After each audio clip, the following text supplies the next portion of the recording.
বাংলাদেশের বাইরে পৃথিবীর বিভিন্ন প্রান্তে যেখান থেকে চ্যানেল আই দেখছেন আপনাদের সকলকে সাদর আমন্ত্রণ তৃতীয় মাত্রা দেখবার জন্য। সাম্প্রতিক নানা বিষয় নিয়ে আলোচনার জন্য আমার সঙ্গে স্টুডিওতে রয়েছেন, আমার বায়ে বসা আছেন বাংলাদেশ জাতীয়তাবাদী দল বিএনপি দলীয় সাবেক সংসদ সদস্য অ্যাডভোকেট সৈয়দ আসিফ পাপাইয়া, এবং আমার ডানে রয়েছেন বাংলাদেশের কমিউনিস্ট পার্টি সিপিবি কেন্দ্রীয় নেতা ডক্টর সাজেদুল হক রুবেল। স্বাগত আপনাদের দুজনকে তৃতীয় মাত্রায়। বাংলাদেশ ৩৫ বছরের পর নির্বাচিত একজন রাষ্ট্রপতি পেল, এবং এখন সরকার প্রধান, রাষ্ট্রপ্রধান একই রাজনৈতিক ধারা থেকে উঠে আসে, যদিও রাষ্ট্রপতি এখন আর দলকে প্রতিনিধিত্ব করছেন না। সো আমি একটু আপনাদের দুজনের কাছ থেকে বুঝতে চাই যে বাংলাদেশের গণতন্ত্রের এই অভিযাত্রায় নতুন রাষ্ট্রপতি কেমন হলো? নিঃসন্দেহে ভালো হলো, কারণ 15 বছর যেহেতু আন্দোলন সংগ্রাম, জনগণের ঐক্যবদ্ধ প্রচেষ্টায় জুলাই আগস্টের অভ্যুত্থানের ভিতরে যা স্বৈরাচারী এবং রাষ্ট্রীয় সন্ত্রাস করে যারা বাংলাদেশকে মানুষকে জিম্মি করে ফেলেছিল এবং প্রত্যেকটি প্রতিষ্ঠানকে নষ্ট করেছে, মানুষের ভোটের অধিকার হরণ করেছে, সেই আন্দোলনের অগ্রযাত্রার অগ্রসৈনিক একজন, তো স্বাভাবিক কারণেই ভালো লাগার তো বিষয় এটা। এমনিতে বলা হচ্ছে যে বিএনপির অঙ্গীকারও ছিল যে রাষ্ট্রপতি এবং প্রধানমন্ত্রীর ক্ষমতার মধ্যে একটা ভারসাম্য নিয়ে আসা। তারপরে অনেক অঙ্গীকারের মধ্যে, যেমন স্বরাষ্ট্রমন্ত্রী গতকাল কি বলছিলেন যে দুদিন আগে বলছিলেন আর্টিকেল 70-তে পরিবর্তন আনবেন অঙ্গীকারগুলো। আপনি কি মনে করেন কিনা এই পরিবর্তনগুলো আপনারা বা আপনার দল আসলে করবে? আর্টিকেল 70 পাকিস্তান, ভারত তারা দেখেন নতুন করে আবার চালাচ্ছে, শুরু করতেছে আর্টিকেল 70, আর বাংলাদেশে পরিবর্তন যাচ্ছে। কিছু একটা কথা আছে না বাংলাদেশে, যে পৃথিবী যখন এগিয়ে চলেছে তখনও আমরা পিছে, বেবি তালাকের ফতুয়া খুঁজেছি ফিকা কিতাব চুষে। এখন আমরা এত বেশি আধুনিকতার, আমি যখন স্টুডেন্ট ছিলাম বিশ্ববিদ্যালয়ে তখন আমি মার্ক্সবাদ, লেনিনবাদ, ম্যাক্সিম গোর্কি, তারপরে হচ্ছে আমার ছেলেবেলায় এইসব বই পড়তে হবে, ম্যাক্সিম গোর্কি মা পড়তে হবে, এরকম কিছু আমাদের তরুণদের ভিতরে এরকম একটা ব্যাপার স্যাপার ছিল। সারা রাত বই পড়তে হবে, দুপুর 2টায় ঘুম থেকে উঠতে হবে, ক্লাস শেষ বাই দিস টাইম, এরকম একটা ব্যাপার।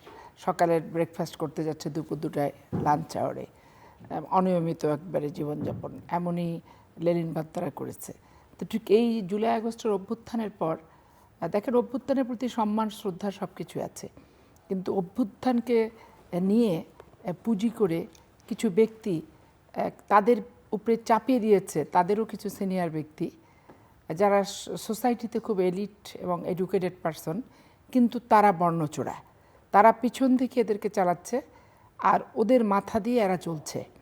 স্বাভাবিক কারণে দেখবেন ইদানিং নতুন বন্দোবস্ত, নতুন বাংলাদেশ, কিছু নতুন নতুন শব্দ আপনি পাবেন, যেই শব্দগুলার প্রায়োগিক শব্দ কিনা, আদৌ প্রয়োগের কোনো জায়গা আছে কিনা, ক্ষেত্র আছে কিনা, এগুলো কিন্তু তারা বলতে পারবে না, কিন্তু এই সমস্ত শব্দ চয়ন তারা করছে। এখন ওইরকমই একটা, আপনার প্রশ্নটা যেটা ছিল, প্রশ্নটা কি করছিলেন এই কথা বলতে, যে একটা তো বললাম যে আর্টিকেল 70, হ্যাঁ আর্টিকেল 70। এখন আর্টিকেল 70 পাকিস্তানের এই যে বিশৃঙ্খলা, ঝুলন্ত পার্লামেন্ট, বারবার বিশৃঙ্খলা, পার্লামেন্ট ভেঙে যাচ্ছে, এই যে পরিস্থিতি, ভারতেও দেখবেন এই অদূর ভবিষ্যতে এই আর্টিকেল 70কেই তারা সংবিধানে সংযোজন করবে। আর বাংলাদেশে হচ্ছে তার উল্টা, মানে একটা অশুভ উদ্দেশ্য, টাকা দিয়ে ভোট যাতে পার্লামেন্টেও কেনা যায়, উপঢৌকন দিয়ে যাতে পার্লামেন্টেও ইয়ে করা যায়, সেই প্রক্রিয়ার জন্য আর্টিকেল 70 বাদ দিতে হবে। তো আর্টিকেল 70 বাদ দিতে কেন হবে? আমি যদি বিএনপির কথা ধরেন, সাপোজ বিএনপির কার্যক্রম আমার পছন্দ না, আমি বিএনপি থেকে নমিনেশন নেব না, তারপরে পার্লামেন্টে দাঁড়ায় বক্তৃতা দিতে তো কোনো অসুবিধা নাই, তারপরে বিএনপির কমিটির মিটিং যখন হয় সেইখানে বসে আমার আত্মসমালোচনা করার ক্ষেত্রে তো কোনো প্রতিবন্ধকতা নাই।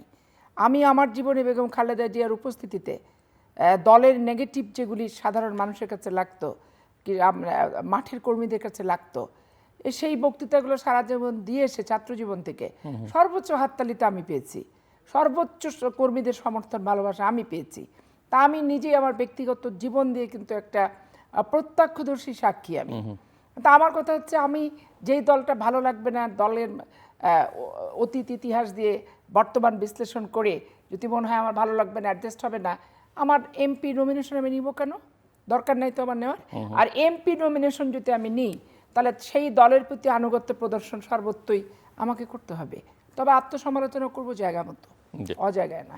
ডক্টর রুবেল, নতুন রাষ্ট্রপতি বাংলাদেশ পেল এবং ৩৫ বছর পরে নির্বাচিত রাষ্ট্রপতি, এবং একই সঙ্গে আমি আলোচনায় প্রশ্ন রেখেছিলাম অ্যাডভোকেট পাপিয়ার কাছে যে আর্টিকেল 70 পরিবর্তন হবে, প্রধানমন্ত্রী রাষ্ট্রপতির ক্ষমতার ভারসাম্যের ইস্যু, অনেক রকমের অঙ্গীকার, যেটা জুলাই চার্টার বলি, 31 দফা বলি, বিএনপির নির্বাচনী ম্যানিফেস্টো সেখানেও আছে। এবং অ্যাডভোকেট পাপিয়া একটা কথা বলছিলেন যে যখন অন্যরা আর্টিকেল 70-র ওই বিধান ওই জাতীয় অন্যান্য দেশে ইমপ্লিমেন্ট করার চেষ্টা করছে, বাংলাদেশ, আমি যতদূর বুঝেছি, যদি ভুল না বুঝেছি, তিনি এটা পছন্দ করছেন না যে আর্টিকেল 70-তে যে পরিবর্তন আনার কথা হচ্ছে, কেনাবেচাটা বাড়বে। সম্প্রতি আমি একটা প্রাইভেট আড্ডায় আলোচনা করছিলাম যে আমরা তো সবসময়, আমি নিজে রাজনৈতিক দলে গণতন্ত্রের পক্ষে এবং গণতন্ত্রের চর্চা, যে নির্বাচিত একটা প্রসেসের মধ্য দিয়ে নেতা নির্বাচিত, কমিটি নির্বাচিত, যেটা আমাদের হয় না। কিন্তু দু একজন আলোচক আমাকে বললেন, এবং পরে আমি এটা চিন্তা করেও দেখলাম যে এটা আসলে বিবেচনার দাবি রাখে না। তারা বলছেন যে এই গণতান্ত্রিক প্রক্রিয়ার কথা বললে তো ভোট বেচা কেনা হবে, এখানে যে এখনই কমিটি টাকা দিয়ে কেনা যায়, বিশেষ করে বড় বড় দলগুলো, তখন আপনার এবারকার ভোট তো পয়সা দিয়ে জামাত ইসলাম কিনছে, যার টাকা আছে সে তার মতো করে কমিটি করবে, সে তার মতো করে একে সভাপতি বানাবে, ওকে সাধারণ সম্পাদক বানাবে। তো এটাও আমার কাছে মনে হচ্ছে যে আসলে উড়িয়ে দেবার তো কোনো সুযোগ নেই। তো আমি একটু আপনার কাছ থেকে সব জিনিস শুনতে চাই। ধন্যবাদ আপনাকে এবং পাপি আপাকে এবং দূরের এবং কাছের যারা শুনছেন দেখছেন সবাইকে শুভেচ্ছা। 20শে আগস্ট হচ্ছে বাংলাদেশের একটা গুরুত্বপূর্ণ দিন, যে গণ অভ্যুত্থানের পরে নির্বাচন, ফেব্রুয়ারি নির্বাচনের পরে নতুন করে হচ্ছে গিয়ে আমরা আবার রাষ্ট্রপতি পেলাম, এবং তাকেই রাষ্ট্রপতি হিসেবে পেলাম যে দীর্ঘ সময়টা প্রায় হচ্ছে খুব চ্যালেঞ্জিং সময়টা, অনেক সময় মনে হচ্ছিল যে প্রায় একা আর কি, কারণ একটা পর্যায়ে ছিলেন যে হচ্ছে বিএনপির প্রেক্ষিতে বলছি, যে সে হচ্ছে মানে আপনার বেগম খালেদা জিয়া তখন হচ্ছে অসুস্থ, তিনি জেলখানায় আছেন, তারেক রহমান নির্বাসনে আছেন, এরকম একটি পরিস্থিতির মধ্যে তাকে দেখেছি কাণ্ডারি হিসেবে বিএনপিকে নেতৃত্ব দিতে, এবং আমার মনে হয় তিনি তার যথাযোগ্য মূল্যায়নটা পেলেন, ঠিক আছে, যথাযোগ্য মূল্যায়ন পেলেন, এবং সেই ক্ষেত্রে রাজপথের একজন হচ্ছে কর্মী হিসেবে আমার কাছে বিষয়টাকে খুব ইতিবাচকই মনে হচ্ছে, যদিও আবার মতাদর্শিকভাবে বা অনেক দূরত্ব এখন হচ্ছে মির্জা ফখরুলের সাথে, যদিও তার শুরু আর আমার বর্তমান, এবং আমার শুরু এবং আমার বর্তমান এক জায়গায় আর কি। তিনিও ছাত্র ইউনিয়ন করতেন আর কি, একসময় বড় কেন্দ্রীয় নেতা ছিলেন ছাত্র ইউনিয়নের। তো সেই জন্য আমার আবার অন্যরকম একটা ছোট হলেও একটা দুর্বলতা আছে তার প্রতি। তো সেই ক্ষেত্রে মানে তাকে যেটা দেখে মনে হয়েছে যে তিনি তার ছাত্র আন্দোলনের সময়কার যে সংস্কৃতি, সময়কার যে হচ্ছে রাজনৈতিক শিষ্টাচার, সব কিছুই যেন হচ্ছে তার হচ্ছে এই পরিণত বয়সে এবং এত বড় জায়গায় যাওয়ার পরও তিনি মনে হয় তার যে অর্জিত যে অভিজ্ঞতা বা শিক্ষাগুলো আছেন, সেই জায়গাটা তিনি অক্ষুণ্ণ রেখেছেন আর কি। আমরা অনেককেই তো পল্টি খেতে দেখি, অনেককে আমরা মানে পাল্টে যেতে দেখি আর কি, সব কিছুই পরিবর্তন হয়ে যায় আর কি সময়ের সাথে, পদ পদবীর সাথে। কিন্তু তাকে দেখে মনে হতো যে তিনি তার মধ্যে চেষ্টা আছে যে তিনি তার শেকড়ের সাথে তার একটা সম্পর্ক তিনি রেখেই গেছেন শেষ পর্যন্ত। তো এই ক্ষেত্রে খুব চমৎকার। তো আমার মনে হয় খুব ইন্টারেস্টিং জায়গাটা হচ্ছে যে আর্টিকেল 70 এবং ক্ষমতার ভারসাম্য। তো ক্ষমতার ভারসাম্যর ক্ষেত্রে হচ্ছে অর্থাৎ রাষ্ট্রপতির ক্ষমতাটাকে একটু বাড়ানো, প্রধানমন্ত্রীর ক্ষমতাটা কমানো, কিন্তু এই জায়গাটা আসলে তৈরি হইলো কেন, এটা একটু আমাদের দেখতে হবে যে আসলে দরকার কি। রাষ্ট্রপতির এটা পার্লামেন্টারি সিস্টেম, সে পার্লামেন্ট সিস্টেমে তো হচ্ছে সংসদেই হচ্ছে একটা সার্বভৌম জায়গা থাকবে, এবং সংসদের নেত্রী বা নেতা হচ্ছে প্রাইম মিনিস্টার। প্রাইম মিনিস্টার তো হচ্ছে আর কেউ না, সে তো ওই 300 লোকের ইয়ার দ্বারাই নির্বাচিত হচ্ছে, এবং প্রতিনিয়ত তাদের কাছে জবাবদিহিতা করতে হচ্ছে। অর্থাৎ সমস্যাটা কি, প্রাইম মিনিস্টারের যে পাওয়ারটা আছে তাতে আপনার হলো প্রবলেমটা কোথায়? এখন প্রবলেমটার জায়গাটা হলো এখানে বাংলাদেশে যে স্বৈরতন্ত্রগুলো তৈরি হয় তার একটা বিশেষ বৈশিষ্ট্য আছে, সেটা হচ্ছে ব্যক্তিতান্ত্রিক একটা স্বৈরাচার তৈরি হয় আর কি। মানে এটা আদর্শিক স্বৈরাচার। স্বৈরাচার অনেক দেশেই অনেক সময় তৈরি হয়েছে, সেটা একটা ইডিওলজিকে কেন্দ্র করে, বা আমরা অনেক সময় যেমন আমরা কিন্তু সে অর্থে ফ্যাসিস্ট আমি অনেক সময় বলি না, বলি না এই কারণে, কারণ ফ্যাসিস্ট হওয়ার জন্য তো একটা কোয়ালিটি দরকার, যে কোয়ালিটি হচ্ছে ওনাদের ছিল না। ওনারা একটা অলিগার্কিক মাফিয়া টাইপের একটা ব্যাপার স্যাপার হচ্ছে, লুটেরা একটা জায়গা তারা চলে গেছিলো আর কি। ফলে তাদের মধ্যে কোনো ইডিওলজিক জায়গা নাই, বা ইডিওলজি নিয়ে তারা কোনো ডিক্টেটরশিপ চালায় না। তারা একদম সিম্পলি হচ্ছে গিয়ে এই শাসক গোষ্ঠীর একটা বৈশিষ্ট্য হচ্ছে একদম পার্সন কেন্দ্রিক, ব্যক্তি কেন্দ্রিক একটা স্বৈরতন্ত্র তৈরি হয় আর কি। এইটাই হচ্ছে সবচেয়ে রিস্কি জায়গা। সেই কারণে হচ্ছে তাকে আরও বেশি প্রাইম মিনিস্টারকে অ্যাকাউন্টেবল করা, কিংবা প্রাইম মিনিস্টারের ক্ষমতাকে হচ্ছে একটু হচ্ছে গিয়ে মানে রাষ্ট্রপতির সাথে শেয়ার করা, কিংবা এটাকে আরও বেশি ডিসেন্ট্রালাইজ করবার একটা প্রবণতা বা একটা দাবি আমাদের ছিল, বা এরকম দাবি হচ্ছে আমরা দেখেছি ঐক্যমত্য কমিশনের যে বৈঠকগুলো হচ্ছে সেটার মধ্যে নানানভাবে এসেছিল। কিন্তু সেই জায়গায় কিন্তু বিএনপি রিজার্ভেশন আছে আর কি, বিএনপি রিজার্ভেশন আছে। কিন্তু বিএনপি রিজার্ভেশন নাই যে এখানে, সেটা ছিল কিন্তু আর্টিকেল 70। আর্টিকেল 70-র ক্ষেত্রে আমাদের এখানে তো আর্টিকেল 70 অনুচ্ছেদ 70 বাতিল হবে না, অনুচ্ছেদ 70 রাখতে হবে, মডিফাই করা হবে, রাখতে হবে। কারণ এখানে হচ্ছে হলো আপনি যেটা বললেন হর্স ট্রেডিং এর মতো একটা ব্যাপার থাকে, যেটা আমরা ভারতে দেখি, পাকিস্তানে দেখেছি, যে এমপি কিনে নিয়ে দেয়, হ্যাঁ, টাকা দিয়ে এমপি এমএলএ কিনে নেওয়া হচ্ছে। এই সরকার বদলে যাচ্ছে, বিশেষ করে তাদের রাজ্য সরকারগুলোর ক্ষেত্রে এটা খুব ভয়ানক হয়, বিধানসভার ক্ষেত্রে খুব ভয়ানক হয় ভারতের ক্ষেত্রে, পাকিস্তানেও হয়, যে হলো টাকা দিয়ে এমপি কিনে নেওয়া যাচ্ছে। সম্প্রতি পশ্চিমবাংলা নির্বাচনের পরেও কিন্তু হর্স ট্রেডিং হচ্ছে, তৃণমূলের এমপি সব কিনে নিচ্ছে। বা ত্রিপুরায় আসলো কিভাবে করে বিজেপির নামে তো দলই ছিল না ত্রিপুরায় আর কি, তো এই তৃণমূল এবং কংগ্রেসের লোকদেরকে কিনে নিয়ে বিজেপি দল তৈরি হয়ে গেছে আর কি। এই হর্স ট্রেডিংকে ঠেকাবার জন্যই 1991 সালে মানে গণঅভ্যুত্থানের পর 91-এর যে সংসদ, সেই সংসদেই কিন্তু অনুচ্ছেদ 70-টিকে ধারণ করা হয়েছিল, যাতে গণতন্ত্র হচ্ছে মানে টাকা দিয়ে বেচা কেনার ব্যাপার না থাকে। তো সেখান থেকে তারপরেও আমাদের হচ্ছে, তারপর 1991-এর পরে আমাদের এই যে দীর্ঘ পথ চলা, আপনার হচ্ছে 33 বছরের পথ চলার মধ্য দিয়ে আবার একটা উপলব্ধি তৈরি হয়েছে, না এখানে একটু হয়তো লাগাম দেওয়া দরকার। সেই ক্ষেত্রে দুটো বিল ক্ষেত্রে হচ্ছে গিয়ে মানে অনাস্থা প্রস্তাব এবং ফাইন্যান্স বিল, অনাস্থা প্রস্তাব, আর একটা হচ্ছে আপনার অর্থ বিল। ওই অনাস্থা প্রস্তাবটাই যদি হচ্ছে গিয়ে আপনার অনুচ্ছেদ 70 থাকে, তাহলে কিন্তু হর্স ট্রেডিংটা আর হয় না, তাহলে টাকা দিয়ে আর কেনা বেচা হচ্ছে না। আর বিএনপির এই জায়গায় একটা নিজস্ব দলীয় প্রস্তাব ছিল, সেটা ছিল হচ্ছে আপনার জাতীয় নিরাপত্তাটা এর সাথে জুড়ে দিয়েছিল, যে একটা জাতীয় নিরাপত্তার কোশ্চেন আসছে, আমি এখন যুদ্ধ করবো কি করবো না, এটা নিয়ে যদি ভোটাভুটি হয়, এবং সেই ভোটা যদি আবার আমার দলের লোকরাও একটু এদিক ওদিক করে যায়, তাহলে আমি বিপদে পড়ে যাবো দেশ চালাইতে। তো সেই ক্ষেত্রে বিএনপি হচ্ছে গিয়ে থার্ড একটা যুক্তি দিয়েছিলেন, আর বাকি দুটো যুক্তির ক্ষেত্রে বিএনপির দ্বিমত ছিল না, কারো দ্বিমত ছিল না, এটা মানে ঐক্যমত্য ছিল। এবং ইউনূস সাহেব আমাদেরকে যে কথা বললাম, যে মূলাটা দেখায় তিনি আমাদেরকে এই 8 মাস 9 মাস নষ্ট করাইছিলেন, তার একটা মূলাটা ছিল এরকম, তিনি খুব সুন্দরভাবে বলছিলেন, আসলে সংস্কার হবে সেটুকুই যেটাতে সবাই একমত। তো এরকম সবাই একমতের জায়গাটা বলে তারপর দেখলাম যে না, খাইতে হবে, এটা তোমার তিতা লাগুক আর ইয়া লাগুক, তুমি পছন্দ করো অপছন্দ করো, তোমার নোট অফ ডিসেন্ট থাকুক আর না থাকুক, এইটা বলছি, এটা খাইতে হবে, এটা না খাইলে তুমিও ফ্যাসিস্ট, ঠিক আছে। এরকম জায়গায় আমাদেরকে একসময় ফেলে দিল সে। তো সব কিছু মিলিয়ে আছে, আর্টিকেল 70-র সংশোধনীটা হওয়া উচিত, ঠিক আছে, বিএনপির ভাষায় বললাম, জামাত এনসিপির ভাষায় সংস্কার। অ্যাডভোকেট পাপিয়া, এই রাষ্ট্রপতি নির্বাচনের পরাজিত প্রার্থী কর্নেল অলি আহমেদ, তিনি বলছেন যে গণতন্ত্র এখানে নিয়ন্ত্রিত। তো এত অভ্যুত্থান, এত বহুদিন পর একটা নির্বাচন, 6 মাস সরকার পার করলো, গণতন্ত্র কি নিয়ন্ত্রিত? আচ্ছা, গণতন্ত্র নিয়ন্ত্রিতের আগে একটু আমি বলে নিই যে রাষ্ট্রপতি শাসিত সরকার যখন থাকে তখন কিন্তু রাষ্ট্রপতির ক্ষমতা সর্বোচ্চ থাকে, আর সংসদীয় পদ্ধতির যখন শাসন ব্যবস্থা থাকবে অবশ্যই প্রধানমন্ত্রীর ক্ষমতা বেশি থাকবে।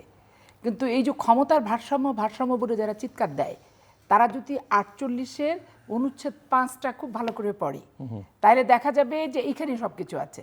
এখন অনুচ্ছেদ 5-এ কি আছে?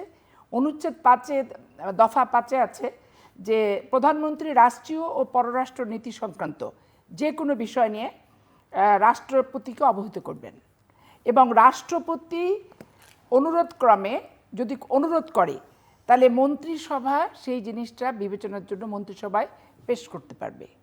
রাষ্ট্রপতি যদি অনুরোধ করে যে কোনো বিষয় নিয়ে, পররাষ্ট্র এবং রাষ্ট্র সংক্রান্ত বিষয় নিয়ে, তাহলে মন্ত্রিসভাতে পেশ করার বিষয়টি বিবেচনা করবেন। তাহলে এখন রাষ্ট্রের যে কোনো বিষয় নিয়ে রাষ্ট্রপতির কিন্তু একটা সুযোগ আছে, আর পররাষ্ট্র নীতি নিয়েও কিন্তু সেখানে আছে। তাহলে এখন সেই রকম হ্যাডোমালা রাষ্ট্রপতি তো হতে হবে, মেরুদণ্ডওয়ালা রাষ্ট্রপতি তো হতে হবে। এখন মেরুদণ্ডওয়ালা রাষ্ট্রপতি আব্দুর রহমান সাহেব ছিল। আব্দুর রহমান সাহেব দেখবেন 96 সালে জেনারেল নাসিম যে কু করছিল, সেই কু কিন্তু একাই কোপাকাত করে দিয়ে ঠিকই নির্বাচন দিছে 96 সালে। এবং বিএনপি এত কিছু চড়াই উত্তরায় ষড়যন্ত্রের পরও, আমলাদের ষড়যন্ত্র ছিল, তারপরেও কিন্তু 116টা সিট বিএনপি পেয়েছে। তারপরে আপনি ইয়াজউদ্দিন সাহেব যে প্রকৃতির রাষ্ট্রপতি, এখন এই প্রকৃতির রাষ্ট্রপতি তো আপনার এই যে কোনো জিনিস অনুরোধ করবে না রাষ্ট্র এবং আপনার পররাষ্ট্র নীতি সম্পর্কে মন্ত্রিপরিষদকে বিবেচনা করার জন্য, কারণ সে তো এমনিই মাস্টার মানুষ, তারপরে তো বন্ধুকে নলের মুখে যা বলছে তাই করে দিচ্ছে। এখন বিএনপি আসলে রাষ্ট্রপতির রাজপথের বেইমানি করা ছাড়া রাষ্ট্রপতি এই প্রথম মানে কি, আব্দুর রহমান বিশ্বাস তো ছিলেনই, আর এই 15 বছরের ভিতরে তো আমরা একবার ছিলাম 8 পার্লামেন্টে, আর নাই। একবারে মাঠ লেভেলের রাজনীতি করার যে ব্যক্তিটি, এটা আব্দুর রহমান বিশ্বাস এবং হচ্ছে মির্জা ফখরুল ইসলাম আলমগীর। এখন স্বাভাবিক কারণে আমি মনে করি যে ওনার সেই গার্ডস পার্টস, সেই শিক্ষা সব কিছু ওনার আছে।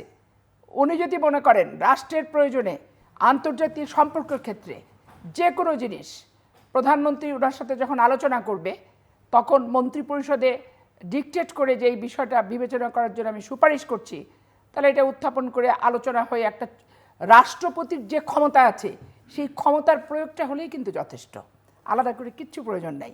এখন আমরা 48-এর দফা 5 তো পড়ি না, শুধু রাষ্ট্রপতি আর প্রধানমন্ত্রীর ক্ষমতার পরিবর্তনকারী এগুলি।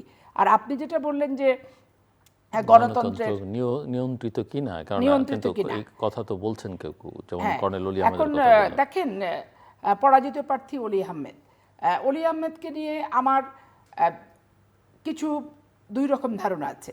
যেমন উনি 91 সালে যখন মন্ত্রী ছিলেন, একজন সৎ মন্ত্রী ছিলেন, করিতকর্মা মন্ত্রী ছিলেন, এটা আমার অস্বীকার করার কোনো সুযোগ নাই।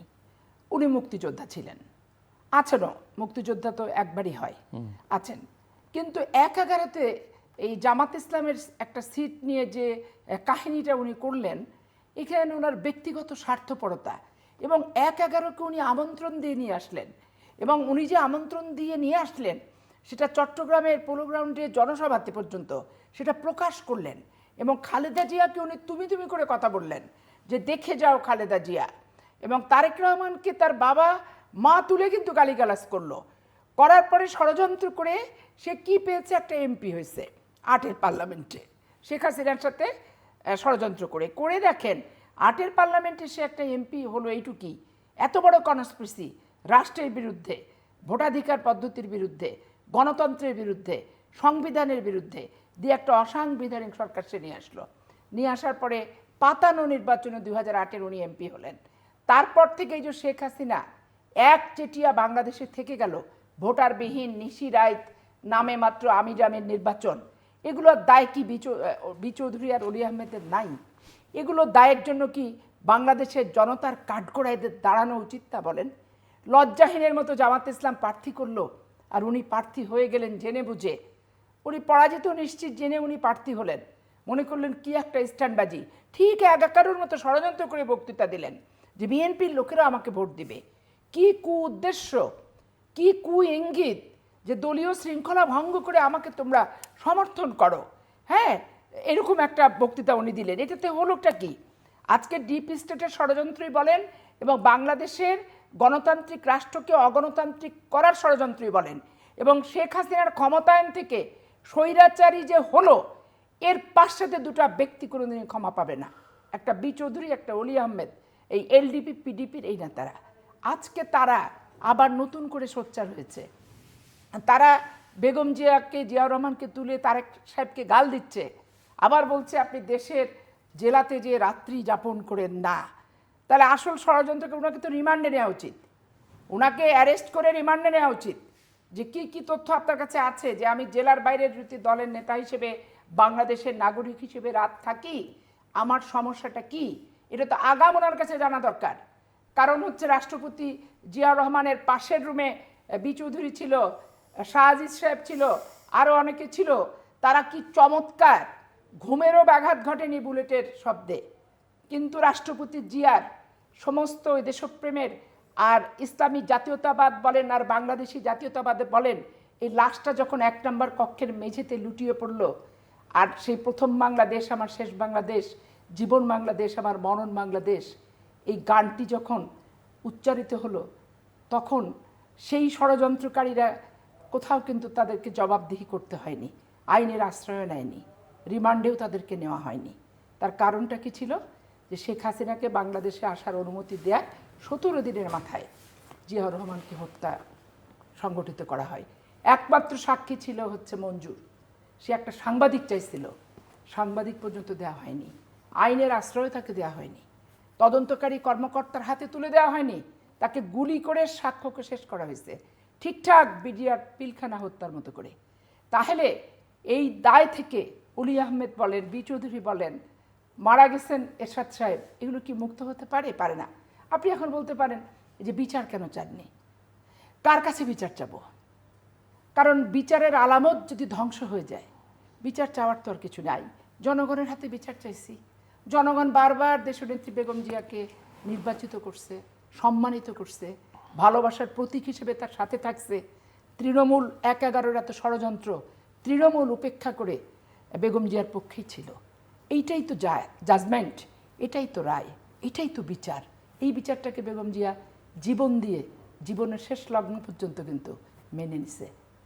তুচ্ছ তাচ্ছিল্য করে যতই বলুক মানে তৎকালীন সরকারি দল, কিন্তু শেষ বিচারে বেগম জিয়া বিজয়ী। ডক্টর রুবেল।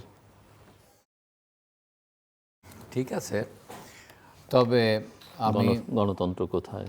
নিয়ন্ত্রিত না মুক্ত? নিয়ন্ত্রিত গণতন্ত্র আসলে এটা মানে আমার কাছে মনে হচ্ছে উনি কি এই প্রথম সংসদে গেছেন? বাচ্চা ছেলের মতো কথা বলছে। হ্যাঁ, না, এটা উনি যদি তো এবার সংসদে আপনি নেই, বলে উনি যে- ভোটও নিজেকে ভোটও দিতে পারেন হ্যাঁ, সংসদে, না, জানেন তো? যদি হচ্ছে গিয়ে মানে সংসদকে এই প্রথম দেখছেন কি? ওকে, আমাদের ওই যে আবুল হাসনাতের মতো আর কি, নাম তার অন্যটা, কিন্তু আমি আবুল হাসনাত দেখছি যে মোহাম্মদ আবুল হাসনাত একজন এমপি, কুমিল্লা থেকে নির্বাচিত, ঠিক আছে, অল্প বয়সী। সেই ছেলেটির মতো যদি উনি কথাবার্তা বলেন, হ্যাঁ, বা ওই যে খিলগা সবুজবাগে আছে আমাদের মির্জা আব্বাস ভাইকে গালাগালি করে, ওর মতো যদি কথাবার্তা বলেন তাহলে তো সমস্যা। এটা ওদের ম্যাচিউরিটিতে হয়, যে হ্যাঁ, বাচ্চা ছেলে, ওরা দেখে নাই, ওরা 91 সংসদ দেখে নাই, উনি যে সংসদে এমপি হয়েছিলেন 8 সালে সেটাও দেখে নাই, ঠিক আছে, এই জন্য বলতেছে আর কি। উনি তো সব দেখে শুনে এসে হচ্ছে উনি যখন বলেন, তখন হচ্ছে আসলে ওনার মানে ব্যক্তিত্বটাই হচ্ছে প্রশ্ন সাপেক্ষ হয়ে যায় আর কি, এটা একটা। আর এটা তো হচ্ছে খুব স্বাভাবিক। এটা কি এখন কি তাহলে রাষ্ট্রপতি ইলেকশন কি পাবলিকলি হবে নাকি? যখন এক সময় ছিল আমাদের এরশাদ সাহেব যখন ছিল, তখন তো আবার সরাসরি ভোট ছিল, রাষ্ট্রপতি শাসন ব্যবস্থা ছিল। তো দেশটা তো রাষ্ট্রপতি শাসন ব্যবস্থার দেশ না, ভোট তো হবে ওই 300 এমপির মধ্যেই, ভোট হবে 300 এমপির মধ্যে, এবং এটা পার্লামেন্টারি সিস্টেম, এবং এই সিস্টেমের মধ্যে মূল নেতা, মূল লোক হচ্ছে পার্লামেন্টারি লিডার, সংসদীয় দলের নেতা, তিনি হচ্ছেন প্রধানমন্ত্রী, ঠিক আছে। এখনও একটা প্রশ্ন থাকে, যে এই প্রশ্নটা হলো খুব গুরুত্বপূর্ণ, এই ভোটটা কি হচ্ছে গিয়ে মানে আমরা বলি যে গোপন ব্যালটে না প্রকাশ্য ব্যালটে, প্রকাশ্যে ভোট হয়েছে না গোপন ব্যালটে ভোট হয়েছে, এই জায়গাটা একটা গুরুত্বপূর্ণ জিনিস। ভোটটা তো কিন্তু গোপন ব্যালটই হয়েছে। যদি এতই মানুষ হচ্ছে খুব মানে বিরক্ত থাকতো বিএনপির উপর, কিংবা মির্জা ফখরুলের উপর, কিংবা তারেক রহমানের উপরে, তো গোপন ব্যালটে তো গোপনে একটা বিপ্লব করে ফেলতো। উনি তো বিপ্লবের ডাক দিছেন, কেউ তো আর দেখে না এই কাকে ভোট দিচ্ছ, সবাই তো হচ্ছে যার যার আসনে বসে গোপনে গোপনেই ভোটটা, আমরা যা টিভিতে দেখছি আর কি, সবার সুযোগ ছিল, প্রত্যেকটা এমপির সুযোগ ছিল, স্বাধীনতা ছিল ইচ্ছা করলে পাল্টায় দেওয়া। কে খুঁজে দেখবে কে ভোট দেয় দিছে আর কে ভোট দেয় না? না, ওটার মধ্যে ব্যালট পেপারে নাম থাকে না, না, নামের ওরকম সিস্টেমের মতো স্বাক্ষরটা দিয়ে তোলে, স্বাক্ষরটা দিয়ে তুলছে, কিন্তু হ্যাঁ, আপনার নামের এগেইনস্টে তুলছে, আর স্বাক্ষরটা দিচ্ছে মুড়িতে। আমরা যেভাবে করে জাতীয় নির্বাচনে ভোট দিই ঠিক সেরকম সিস্টেম আর কি, ইচ্ছা করলে পাল্টে দিতে পারে, ধরার কোনো সুযোগ নেই। কিন্তু ধরার সুযোগ নাই। কিন্তু কেউ মানে উনি যদি বলতো শৃঙ্খলিত গণতন্ত্র, হ্যাঁ, তাও একটা মানসিকতা যার যার দলে থাকতে হবে। গণতন্ত্র স্বতঃস্ফূর্ত হইলে হবে না তো, গণতন্ত্র তো হচ্ছে মানে ওই মবের গণতন্ত্র হইলে তো হবে না আর কি। গণতন্ত্র একটা কনস্টিটিউশনাল ডেমোক্রেসির মধ্যে আমরা থাকতে চাই, আমরা সাংবিধানিক গণতন্ত্রের মধ্যে, যেমন সাংবিধানিক গণতন্ত্র অনুযায়ী হয়েছে কি হয় না এটা দেখার বিষয়। সংবিধান কি এখানে লঙ্ঘিত হয়েছে? লঙ্ঘিত হয়নি, তাহলে আবার এখানে কথা কিসের? ঠিক আছে, এখানে আর কোনো কথা বলার তেমন একটা সুযোগ নাই।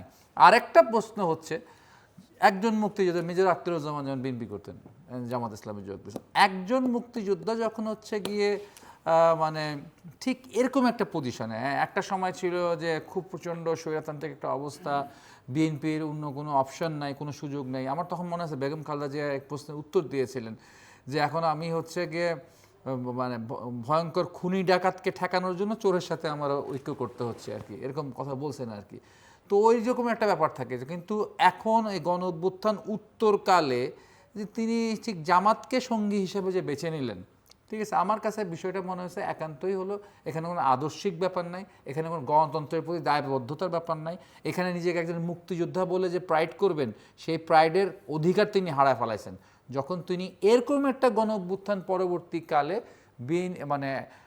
বিএনপি আর হচ্ছে কি জামাতের মধ্যে তিনি যখন জামাতকে বেছে নিয়েছেন। ফলে আপা যে কইলেন না যে মুক্তিযোদ্ধা তো সবসময় মুক্তিযুদ্ধ থাকে, আমি এই জায়গায় খুব দ্বিমত পোষণ করি।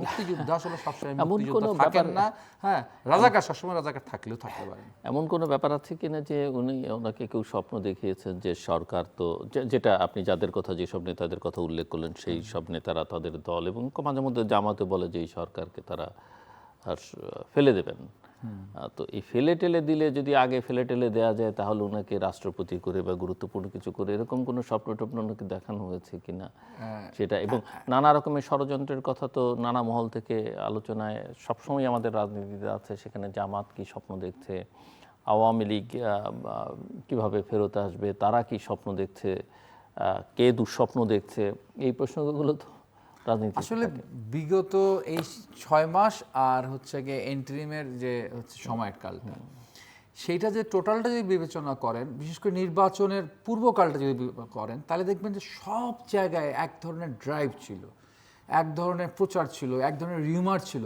জামাত ক্ষমতা এসে পড়তেছে। আমি আমার এলাকায় জানি, আমি এখানে নির্বাচন সরকারি প্রচারণা, একদম সরকারি প্রচারণার মতো ব্যাপার ছিল এবং আন্তর্জাতিক নানান জায়গায় প্রচারণা ছিল। এমনকি এমন একটা ওয়াশিংটন পোস্টের নিউজ আসলো যে ঢাকাস্থ মার্কিন দূতাবাসের একটা আলোচনা হচ্ছে, এরকম ডিসকাশন হচ্ছে যে এবার জামাত ক্ষমতা আসতেছে। কিন্তু জামাত সমস্যা না, আমেরিকা বলতেছে জামাত কোনো সমস্যা না, জামাত খুবই মডারেট একটা মুসলিম পার্টি, এটা কোনো এক্সট্রিম মুসলিম পার্টি না আর কি। তো এরকমভাবে আলোচনাগুলো যখন ওয়াশিংটন পোস্টে লেখা হচ্ছে, যখন নানান জায়গায় আলোচনা হচ্ছে এবং জামাতের নেতাদের যে হচ্ছে বডি ল্যাঙ্গুয়েজ, এনসিপিতে এদের যে বডি ল্যাঙ্গুয়েজ, তাতে তো হচ্ছে যে যাদের একটু মানে ইমানের জোর কম আছে এবং হচ্ছে বয়স টয়স হয়েছে, রাজনীতির অনেক কিছুই তারা ভুলে গেছে, তখন ওরকম একটা অবস্থায় তখন হচ্ছে কেউ যদি স্বপ্ন, আমি একটা শব্দ ইউজ করব, হচ্ছে সেটা হচ্ছে গাধাকে আগায় নেওয়ার জন্য, গাধাকে হাঁটানোর জন্য মূলা ধরা হয় গাধার সামনে আর কি। তো ওই মূলাটা যদি তাদের সামনে ধরা হয় যে আপনাকে রাষ্ট্রপতি করছেন, আমরা তো ক্ষমতায় চলে যাচ্ছি, আপনি তো এই মন্ত্রী হবেন, সেই মন্ত্রী হবেন, এরকম করে অনেকেই বিভ্রান্ত করার সুযোগ ছিল। আমার মনে হয় সেই বিভ্রান্তদের খাতায় তিনি তার নাম লিখিয়েছিলেন। তবে তারপরেও তিনি, আমার মনে হয় তার উত্তরসূরিরা, তার নাতি নাতনিরা কয়েক পুরুষ বলতে পারবে যে আমার দাদা বা আমার পরদাদা একসময় বাংলাদেশের রাষ্ট্রপতি ক্যান্ডিডেট হয়েছিলেন আর কি, এটুকুই অর্জন আর কি। এখানে ব্যাপার হচ্ছে কি যে মুক্তিযুদ্ধ, এই যে গণতন্ত্র নিয়ন্ত্রিত না শৃঙ্খলিত, এখন শৃঙ্খলিত গণতন্ত্র অলি আহমেদের পছন্দ না, কারণ বিএনপি ভাঙার কনস্পিরেসিতে যারা হচ্ছে আপনার জড়িত, তারা ওই শৃঙ্খলাকে নিয়ন্ত্রণ বলে, আর নিজেরা অনিয়ন্ত্রিত, নিজেদের আদর্শ থেকে বিচ্যুত, নীতি থেকে তারা মানে নৈতিক স্খলন তাদের হয়ে যায়, তখন স্বাভাবিক কারণেই এরা তার সঙ্গী খুঁজতে থাকে। তো সঙ্গী খুঁজতে যে কোথায় কমন পড়ে এই জিনিসটা খুঁজতে যায়, খুঁজতে দিয়ে এরকম কিছু কিছু মন্তব্য তারা করে ফেলে। দেখেন জামাত ইসলাম মুক্তিযুদ্ধ করেনি, এটা হচ্ছে একটা ঐতিহাসিক সত্য। আপনি মুক্তিযুদ্ধ নিয়ে কথা বলতে গেলে জামাত ইসলামের ভূমিকার সম্পর্কে আপনাকে স্পষ্টই বলতে হবে। তখন হচ্ছে আপনার জামাত কি বলে, হ্যাঁ 55 বছর হয়ে গেল এখনও এই স্বাধীনতার সপক্ষ আর বিপক্ষে গেল না, তাহলে আমরা আগাবো কী করে সামনের দিকে। আবার আপনি এইবার অদ্ভুত একটা ব্যাপার, এবার আপনি যে জিনিসটা লক্ষ্য করেছেন যে তাদের একটা মুক্তিযুদ্ধ লেবাস গায়ে লাগানোর জন্য ব্যাপক প্রচেষ্টা। এখানে দেখেন ডাক্তার আবু তাহের সাহেব নিজে বলছেন আমি তো শিশু মুক্তিযোদ্ধা, বর্ডারে মুক্তিযোদ্ধারা যুদ্ধ করছিল, আমি বর্ডারের বাড়ি খানাদানা দিয়ে আমি সাহায্য করে, আমি খুদে মুক্তিযোদ্ধা। পার্লামেন্টে দাঁড়িয়ে উনি বলছেন। আরেকজন এমপি দেখেন তার মুক্তিযোদ্ধা পরিবারের যে সে সন্তান, তার শহীদ পরিবারের তালিকা দিতে দিতে জীবন্ত বাবাকে মৃত বানিয়ে ফেললো। এবং নিজের জন্মের ইতিহাসটাকে একটা মানুষের কাছে জিজ্ঞাস্য প্রশ্নবোধক করে তুলল। তাহলে এই যে অপব্যবহার, এই অপব্যবহার রোধ করা কিন্তু উচিত। তারপরে দেখেন আখতারুজ্জামান একে ওকে তাকে বলছে আমরা ক্ষমতায় আসার আগে যে আমরা স্বৈরাচার হয়ে গেছি, হাসিনা যেই পথে আমরা সেই পথে, তারপরে হচ্ছে হাসিনা দিল্লিতে, আমরা যাব লন্ডনে, আমাদের ব্যাগ বাক্স কেনার দায়িত্ব, গোছানোর দায়িত্ব, বিমানের টিকিট, বোর্ডিং পাস, এভরিথিং ওদের কাছে, এমন ওদের বক্তৃতা ভাই। অথচ তারা দেখেন আক্তার সাহেব যিনি বিএনপি থেকে একবার বহিষ্কার না 3বার বহিষ্কার হয়েছেন, 3বার বহিষ্কার হয়েছেন, 3বারের অধিকবার হয়তো বা হয়েছে, 4বার বহিষ্কার হয়েছে। তারপরে সবচেয়ে দুঃখজনক দেখেন যে এই যে লাস্ট যে নির্বাচনটা, এই নির্বাচনে সে আওয়ামী লীগের ট্র্যাপে পা দিয়ে ক্যান্ডিডেট হয়েছে, কিন্তু সে আওয়ামী লীগের ক্যান্ডিডেট না হোক, এই নির্বাচনে অংশগ্রহণ করা ক্যান্ডিডেট তো হয়েছে।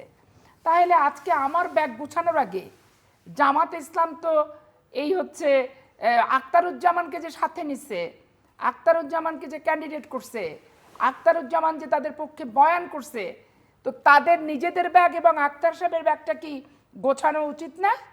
এগুলো বাদ দিয়ে একবারে মুক্তিযোদ্ধার ঘোষক রাষ্ট্রপতি জিয়া রহমান, এই বাংলার মাটি থেকে যার উত্থান, সেক্টর কমান্ডার যিনি ছিলেন এবং যিনি প্রকাশ্য মুক্তিযুদ্ধে অংশগ্রহণকারী একজন সরকার প্রধান ছিলেন, এবং এই বাংলাদেশের তলাবিহীন ঝুড়ির তলা লাগায় বাংলাদেশকে খাদ্যে, দারিদ্র্যের বাংলাদেশকে খাদ্যের রপ্তানির বাংলাদেশে রূপান্তরিত করেছিল, এবং টোটাল দুর্ভিক্ষের বাংলাদেশকে খারাপ পরিস্থিতির ভিতর দিয়ে সিপাহী জনতার বিপ্লব একটা গণতান্ত্রিক পদ্ধতির মাধ্যম দিয়ে এসে দেশকে খাদ্যে স্বয়ংসম্পূর্ণ, শিক্ষা, সমস্ত অরাজক সামাজিক অবক্ষয়ের হাত থেকে রক্ষা করেছে। তাহলে আমাদেরকে আজকে গণতন্ত্রের ভাষা শেখাচ্ছে কে? শিখাচ্ছে জামাত ইসলাম শিখাচ্ছে। কে শিখাচ্ছে? এনসিপি শিখাচ্ছে। এখন জামাত ইসলাম 86-তে জাতীয় পার্টির সাথে নির্বাচন করলো, অথচ দেখেন জাতীয় পার্টি ঋণই শোধ করলো না। জাতীয় পার্টি ঋণ শোধ করলো না। এবার তারা বলে জাতীয় পার্টিকে ভোট করতে দেওয়া যাবে না, কারণ ফেয়ার ওনাদেরগুলার ইউনুস যেভাবে কনস্পিরেসি করে ওনাদের ভোটগুলোর ভোট সংখ্যা আনুপাতিক হারে বৃদ্ধিকরণ থেকে শুরু করে কিছু সিট তাদেরকে দিয়ে দেওয়া পর্যন্ত করেছে, ডিসিএসপি প্রশাসনিক একটা ম্যাট্রিকুলাস ডিজাইনের ভিত্তিতে জাতীয় পার্টিকে সিরিয়াসলি যদি ভোট করতে, ভোটের মতো ভোট করতে দেওয়া হতো, তাহলে আপনি কি মনে করেন যে জামাত ইসলামী হচ্ছে এই সিটগুলো পেত? কখনো কিন্তু পেত না। তাহলে যে জাতীয় পার্টি তাদেরকে এই প্রথম বাংলাদেশের পার্লামেন্টকে অপবিত্র করলো এমপি পোস্ট দিয়ে, নির্বাচনে 86 অংশগ্রহণ করায়, তার সাথেও দেখেন বিশ্বাসঘাতকতা করলো। আমাদের দেখেন 88-তে সে নির্বাচন করলো না, পরিস্থিতি ঘোলাটে দেখে আমাদের সাথে এসে দাঁড়িয়ে গেল, 2টো মহিলা এমপি নিল, নিয়ে টিয়ে দেখেন গোলাম আজমের ফর্মুলা এই মুহূর্তে দরকার তত্ত্বাবধায়ক সরকার। ওরা এখনো বলে, প্রত্যেকটা জামাতকে প্রশ্ন করলে বলে গোলাম আজমের বইয়ে লেখা আছে এই মুহূর্তে দরকার তত্ত্বাবধায়ক সরকার, দিয়ে আওয়ামী লীগের সঙ্গে তারা যুদ্ধ করলো। অথচ হাসিনা যখন বলল দেশে নাই দরকার তত্ত্বাবধায়ক সরকার, তখন এই গোলাম আজমের ফর্মুলাটা নিয়ে এরা কিন্তু হাসিনাকে কোনো প্রশ্ন করলো না। তা আজকে জামাত ইসলাম বিএনপিকে দেশ ছাড়া করার কথা বলছে। এই 15 বছর আওয়ামী লীগকে কি একবারে বলতে পেরেছে যে আমি তোমাকে দিল্লি পাঠাবো?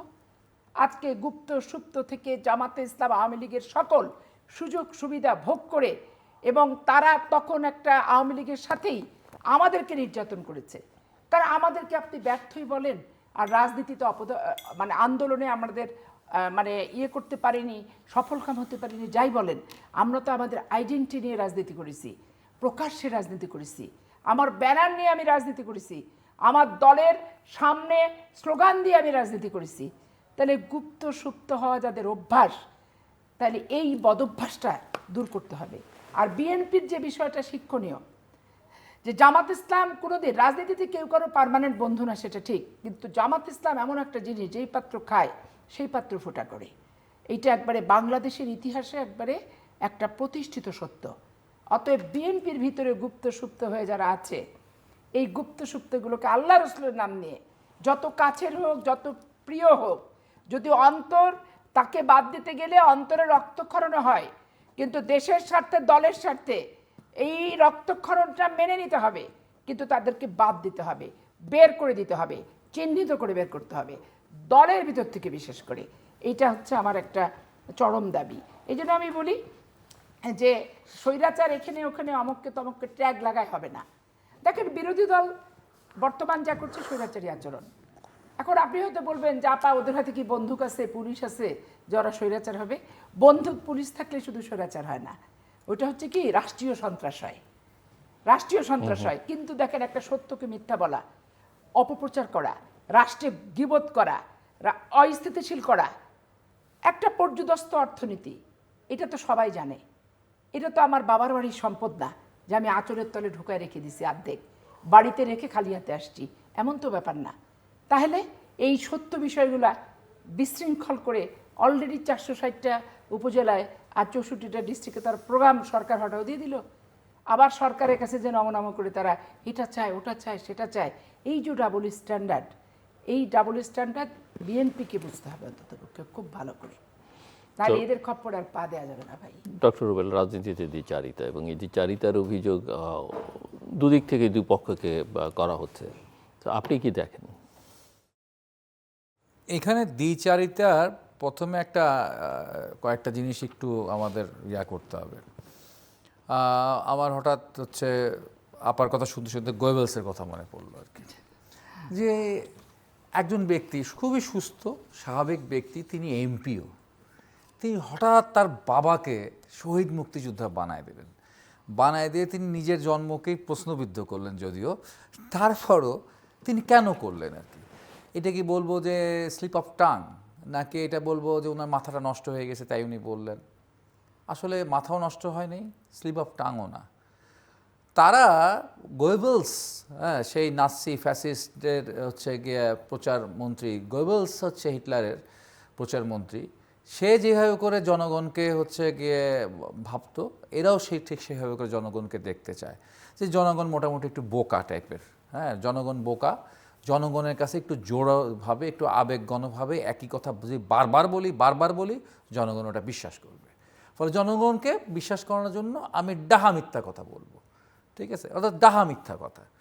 যখন হচ্ছে মানে বাতাসটা একটু এদিক থেকে ওই দিক বইবে, তখন বলবে একটা মুক্তিযুদ্ধ বলে কিছু হয় নাই, ঠিক আছে? তখন এটা বলবে। তাদের তো আমি দেখছি টক শোতে এসে তাদের পক্ষে কথা বলেন, ইয়াং জেনারেশনের হচ্ছে গিয়ে মানুষ, ইন্টেলেকচুয়াল বা বলে নিজেদেরকে পরিচয় দেন, শিক্ষকও বটে। এরকম নারীকে আমি দেখছি বলতে, যে সে বলতেছে যে আসলে তো ব্যাপারটা ছিল ভারত এবং পাকিস্তানের মধ্যে একটি যুদ্ধ, আমার দাদা পাকিস্তানের পক্ষে অংশগ্রহণ করেছে তাই আমি গর্বিত, এরকম কথা বলতেছে। এবং এটাই আসলে ওদের ভেতরের কথা আর কি, এটা হলো ভেতরের কথা আর কি। কিন্তু ওই কথাটা যখন দেখা যায় এই কথাটা জনপ্রিয় না, এই কথাটা মানুষ অ্যাকসেপ্ট করবে না, তখন এই কথাটা তারা গুপ্ত রেখে দিচ্ছে। গুপ্ত রেখে তখন তারা উল্টা অভিনয় করা শুরু করে দেয় যে ভাই আমরা তো মুক্তিযোদ্ধা, আরে আমার বাপই তো শহীদ মুক্তিযোদ্ধা, ঠিক আছে? আর তার জন্ম হয়েছে 74 বা 73, তার বাপ হয়ে গেছে শহীদ মুক্তিযোদ্ধা। তো এরকম মিথ্যা কথা তারা প্রচার করবে আর কি। এখানে শুধুমাত্র দ্বিচারিতার বিষয় না, পলিটিক্সের অনেক কিছু কথা আছে যে আমরা তো ইতিহাসে দেখে আসছিলাম যে আমাদের নেতা নেত্রীরা হচ্ছে শিফট করেন। 86 সালে দেখবেন নির্বাচনের আগে দেখবেন যে শেখ হাসিনার একটা অবস্থান, নির্বাচনে যারা যাবে তারা হবে জাতীয় বেঈমান, ফাট করে এসে শিফট করলেন। তারপরে হচ্ছে যেমন হচ্ছে গণ আদালতের আন্দোলন, ঘাতক দল নির্মূল কমিটির আন্দোলন, শহীদ জননী জাহানারা ইমামের আন্দোলন, সেই আন্দোলনের সাথে হঠাৎ করে বিশ্বাসঘাতকতা করে শেখ হাসিনা আর গোলাম আজম এরা সবাই মিলে গিয়ে হচ্ছে কেয়ারটেকার মুভমেন্টে ঢুকে গেল। একদিকে স্বৈরাচার মানে জাতীয় পার্টি ছিল, আরেকদিকে ছিল রাজাকার মানে জামাত ছিল। এই দুজনকে নিয়ে শেখ হাসিনা বিএনপির বিরুদ্ধে কেয়ারটেকার মুভমেন্টে চলে আসলেন আর কি। এরকম পলিটিক্সে আমরা দেখছি, মানে অবস্থান করতে দেখছি। আর ইদানিং যেটা হচ্ছে গিয়া খুব বলার চেষ্টা করে জামাত আর এনসিপিকে, বিএনপিকে যেভাবে কালার করার চেষ্টা করা হয়, বিএনপি কিন্তু এর উত্তর খুব একটা গ্রহণযোগ্য না হলে একটা উত্তর দেয়, যে ভাই আর নির্বাচনেরই কোনো মানে নাই, মানে নানান রকম ষড়যন্ত্র চলতেছে। বিদেশে যায় বলতেছে আমার দেশের মানুষ 50 বছর আমাকে ক্ষমতা রাখতে চায়, আমি 5 বছর তো থাকতেই পারি আর কি। অর্থাৎ নির্বাচনের কোনো মানে দিশা নাই, ঠিক আছে? নানা ধরনের ষড়যন্ত্র চলতেছে, মানে নির্বাচনের কথা বলা মানেই হচ্ছে কি আওয়ামী লীগের দোসর বনে যাওয়া। এরকম একটা পরিবেশ পরিস্থিতির মধ্যে নির্বাচনটাকে বাস্তবায়ন করার জন্য, নির্বাচনটা সত্যি সত্যি ঘটনার জন্য আমাদেরকে অনেকগুলো কৌশলের আশ্রয় নিতে হয়েছে। এই যে তাদের খুব সাদামাটা কনফেশন, এই সাদামাটা কনফেশনের মধ্যে বলি যে হচ্ছে গিয়ে এটাতে আমার মনে হয় না যে জনগণ তাদেরকে গাদ্দার ভাবে। জনগণ বলে যা হয়েছে ভালোই হয়েছে, ঠিক আছে, কৌশল করছো, এতে ভালো আছে।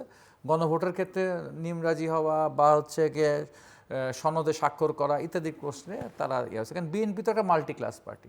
হ্যাঁ, আমরা কমিউনিস্ট পার্টি, আমরা ক্লাস পার্টি, আমরা বলছি না ওয়াকআউট, আমরা বলছি করবো না সনদে স্বাক্ষর, যা করার করো। হ্যাঁ, নির্বাচন করতে না দিলে না দাও, ব্যান্ড করলে ব্যান্ড করে দাও, নিষিদ্ধ করলে নিষিদ্ধ করে, স্বাক্ষর করবো না। এটা কমিউনিস্ট পার্টির পক্ষে করা সম্ভব, কিন্তু মাল্টি ক্লাস পার্টি হিসেবে তো বিএনপির হচ্ছে গিয়ে নানান দিক বিবেচনা করতে হবে। সেটা করে বিএনপির পলিটিক্সের মতো করে সে সিদ্ধান্ত নিয়েছে। তো সেই ক্ষেত্রে তাকে দ্বিচারিতার যে অভিযোগ করা হচ্ছে, আর ওনাদের যে দ্বিচারিতার অভিযোগ, এইটা হলো টোটালি হলো একেবারে অন্যরকম। ওনারা দশকে দেখেন 86-তে একটা, আবার 96-তে একরকম, আবার 6 সালের দেখেন 111 হইলো আর কি। 111-এর পর আওয়ামী লীগের অনেকে জেল টেল কাটছে, কিন্তু বিএনপি যে নিপীড়নের শিকার হইলো, কিন্তু বিএনপির পার্টনার ছিল কিন্তু তখন জামাতে ইসলাম, তখন কিন্তু এরকম ভাঙে যায় নাই। এখন একেবারে জোট, 4 দলীয় জোট ছিল। 1-11-র পরে আপনি কোনো জামাতের কাউকে পাবেন না খুঁজা যে হচ্ছে কোনো নিপীড়নের শিকার হয়েছে। শুধু যে আপনার হচ্ছে এলডিপি সরকারে তো ছিল, এবং 1-11-র আগে দেখবেন যে -2 থিওরির যে তৈরি করা হচ্ছে, এটা মুখ দিয়ে বেরোছিল হচ্ছে কি হ্যারি কে টমাসের, যিনি অ্যাম্বাসেডর ছিলেন বাংলাদেশের, ওই কালো ভদ্রলোকের মুখ থেকে বেরিয়েছিলেন। তিনি আরেকটা সাংঘাতিক কথা বলছিলেন, যেটা আমি একটু আগে বলছিলাম, যে Jamaat is a Muslim moderate party. এটা তিনি একবার বলে গেছেন, আরেকবার বলছেন ম্যারিয়ান পিটার্স। ওরা দুইজন রাষ্ট্রদূত জামাতকে সার্টিফিকেট দিয়ে গেছে, আমেরিকান রাষ্ট্রদূত আর কি। অর্থাৎ এই যে টোটাল 111-এর যে কনস্পিরেসি, সেই কনস্পিরেসির কিন্তু একটা গুরুত্বপূর্ণ পার্টনারও কিন্তু ও তো জামাতে ইসলাম, থাকছে বিএনপির সাথে, খাইছে বিএনপিরটা, আবার অল্টারনেটিভ একটা কিছু করবার জন্য কিন্তু সে আরেকটা রাস্তা অলরেডি ওপেন করছিল। যে জায়গায় আপনি বি চৌধুরীকে খুব ওপেনলি দেখছেন, আপনি ইয়াকে দেখছেন, ইভেন কি আমাদের হচ্ছে গিয়ে আরো মান্নান সাহেব, আরো অনেকে ছিল, এরা ওপেন ছিল। হ্যাঁ, ফেরদৌস আহমেদ কুরেশি ওপেন ছিল, কিন্তু এরা কিন্তু তখনও গুপ্ত ছিল, এরা যুগে যুগে গুপ্ত থাকে 86-তে। আবার হলো গিয়ে দেখেন হচ্ছে গিয়ে 26-এ এসে দেখেন যে হলো এখানে তারা হচ্ছে গিয়ে একটা ঘটনা ঘটাচ্ছে, এটা যুগ যুগ ধরে এরা ঘটায়। এবং এত যে 47 বললো, এত যে পাকিস্তান বললো গণঅভ্যুত্থানের পর, তো ওইটাও নতুন প্রজন্মের একটু ইতিহাসটা পড়ে দেখো, 47 সালেও এরা বেঈমান ছিল, এরা 71 সালে বেঈমান না। এনসিপি আপনারা যাদের সাথে ঐক্য করেছেন, আপনারা যারা এনসিপি যারা এই জামাতের সাথে ঐক্য করছেন, তারা এই জামাত কিন্তু শুধু 71-এ বেঈমান না, 47-এও বেঈমান। জামাতে উলামা হিন্দ এবং জামাতে ইসলাম দুজনের মধ্যে অনেক ম্যাটপিট ছিল ওই 47-46-এ, কিন্তু তারা একটা প্রশ্নে একমত হয়েছিল, সেটা হলো পাকিস্তান হবে না, ভারত ভাঙবে না। ভারত ভাঙার বিরুদ্ধে কিন্তু তারা অবস্থান গ্রহণ করছে আর কি। তো যাই হোক, এরা যদি আবার কাউকে বলে দ্বিচারী, কাউকে বলে গদ্দার, তাহলে আমার ওই বাংলাদেশের যে একটা আমার মারা বলতো আর কি, সুই আর চালনি, সুইয়ের পিছে একটা মাত্র ফোঁটা, আর চালনি তো যে চালে তাহলে প্রায় হাজার হাজার ফোঁটা আর কি।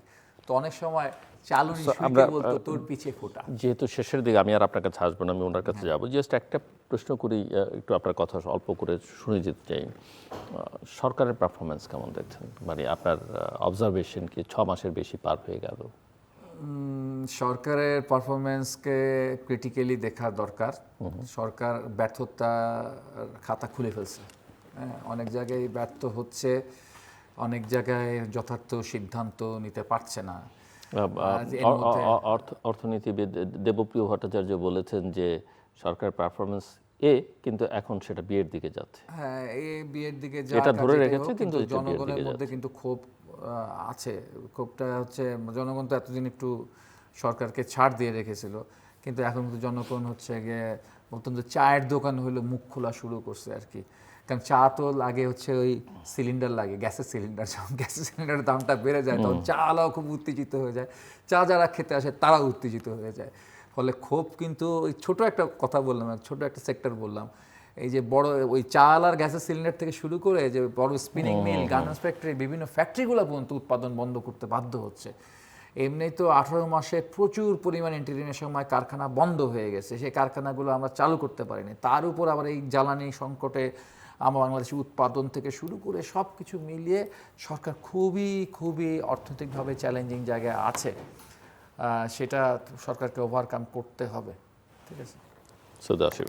এখানে ব্যাপারটা হচ্ছে কি যে আজকে অর্থনৈতিক উত্তরাধিকার সূত্রে প্রাপ্ত একটা মানে তলাবিহীন ঝুড়ি নিয়ে এই সরকার রাষ্ট্রীয় ক্ষমতায় আসছে। তারপরে এই যে আপনার মেইন প্রবলেম যেটা দেখেন, বাজেটের পরও কিন্তু সবজি 40 টাকা, 30 টাকা, 45 টাকা, 50 টাকার ভিতরে ছিল। এই যে বাংলাদেশে সেপ্টেম্বর পর্যন্ত বর্ষাকাল, স্বাভাবিক কারণে একটা পানি জমে থেকে এটা পচনের যে ব্যাপারটা, যার কারণে আবার দেখেন 80 টাকা, 70 টাকা, 100 টাকা হয়েছে।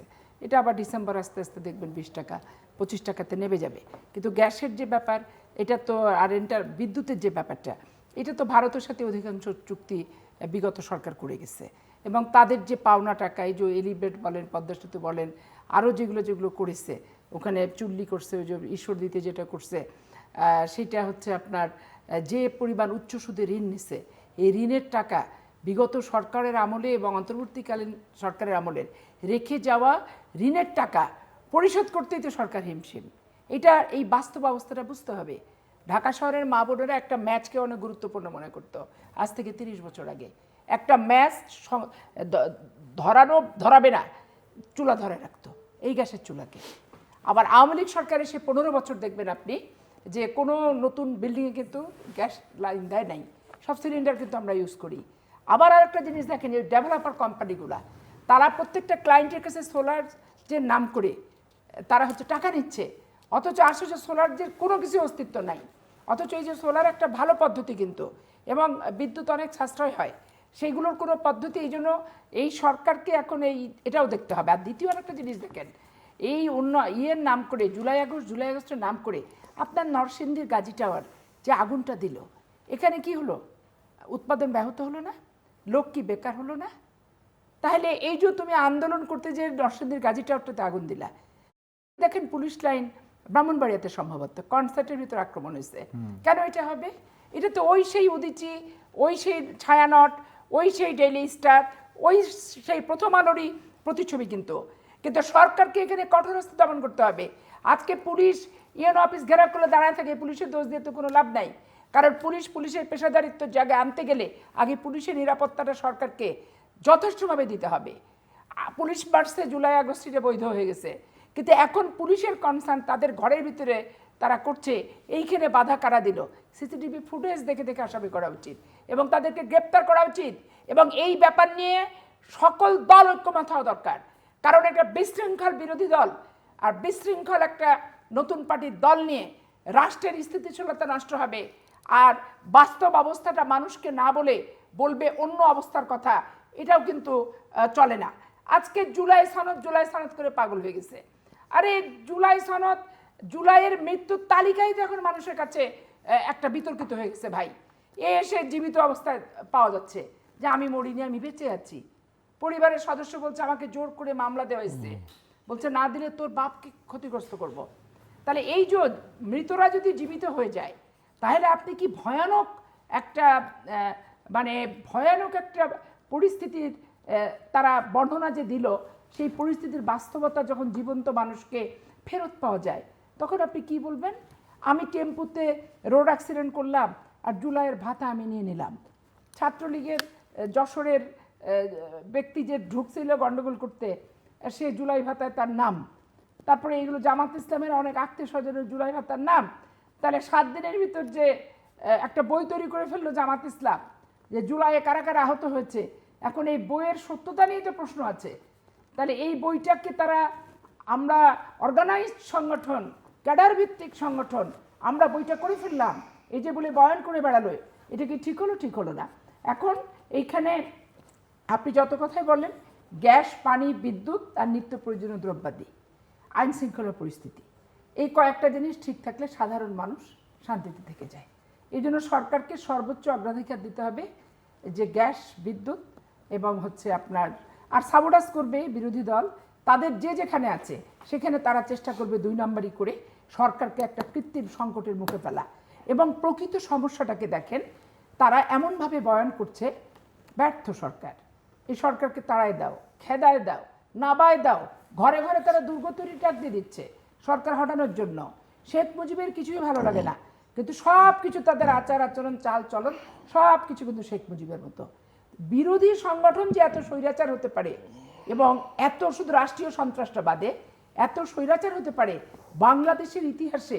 এটা হচ্ছে আওয়ামী লীগ যখন বিরোধী দল ছিল সেটা তারা হচ্ছে প্রমাণ দেখাইছে 94 সাল 95 সাল, আর জামাত ইসলাম তাদের সাথে থেকে তাদেরকে পরিপূর্ণভাবে রপ্ত করেছে। কিন্তু আমাদের সাথে নির্বাচনী জোট করে আমাদের নম্রতা, আমাদের ভদ্রতা, আমাদের শালীনতা, আমাদের বিবেক, আমাদের মনুষ্যত্ব, এই জিনিসগুলির শিক্ষা কিন্তু জামাত ইসলাম আমাদের কাছ থেকে শিক্ষা গ্রহণ করেনি। না করার কারণে অকৃতজ্ঞতার খাতায় দিনের পর দিন, পাতার পর পাতা এদের নামই লেখা থাকবে, অন্য কারোর নাম কিন্তু লেখা থাকবে না।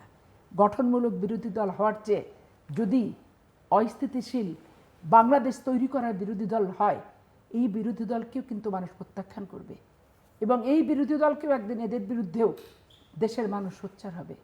আজকে রাজনৈতিক সন্ত্রাস বন্ধ, সহিংসতা নাই, সহিংসতা একজনেরও মৃত্যু হয় নাই, এটা তো একটা পজিটিভ অ্যাটিটিউড। 101টা খারাপ কথা বলছে, সরকারের পক্ষ থেকে একটা উত্তর নাই, এটা তো আরেকটা পজিটিভ ইস্যু, পজিটিভ দৃষ্টিভঙ্গি।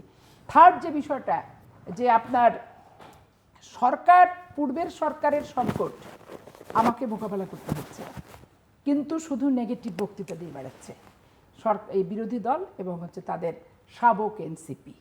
এই যে নেগেটিভ বক্তৃতা সর্বত্রই বাংলাদেশে 42টা টেলিভিশনে দিয়ে বেড়াচ্ছে, এই যে সরকার চরম ধৈর্যের সাথে সেটা সহ্য করছে, এটা কিন্তু চরম একটা ধৈর্যশীলতার পরিচয়। এইরকম দল, এইরকম সরকারকে স্বৈরাচারের দোষর আর স্বৈরাচারের ট্যাগ আর লন্ডন পাঠানো এতই সোজা? আমরা কি কলা গাছ যে পিঠ ঘেঁষলে মোলায়েম মনে হবে? ধৈর্যশীলতা মোলায়েম কিন্তু না। গণতন্ত্র না বোকামি? ছোট্ট করে, ধৈর্যশীলতা গণতন্ত্রেরই একটা অংশ এক, কিন্তু আবার কোথাও কোথাও ধৈর্যশীলতার বাঁধ ভাঙছে। গতকালও তো ঢাকা বিশ্ববিদ্যালয়ে মানে ছাত্র ইউনিয়নের কর্মীদের উপরে ছাত্রদল হামলা করেছে আর কি, একটু একটু তো হচ্ছে আর কি। আচ্ছা, এখন যে শেষ করে দিতে হবে, যে 2 মিনিট। এখন আমার যেটা বক্তব্য, 71-এর গুপ্তচর বৃত্তি করছে তারা, করে যুবতী মেয়েদেরকে ক্যাম্পে তুলে দিয়ে আসছে, আর যুবকদের তালিকাটা পাকিস্তানি ক্যাম্পে দিয়ে আসছে।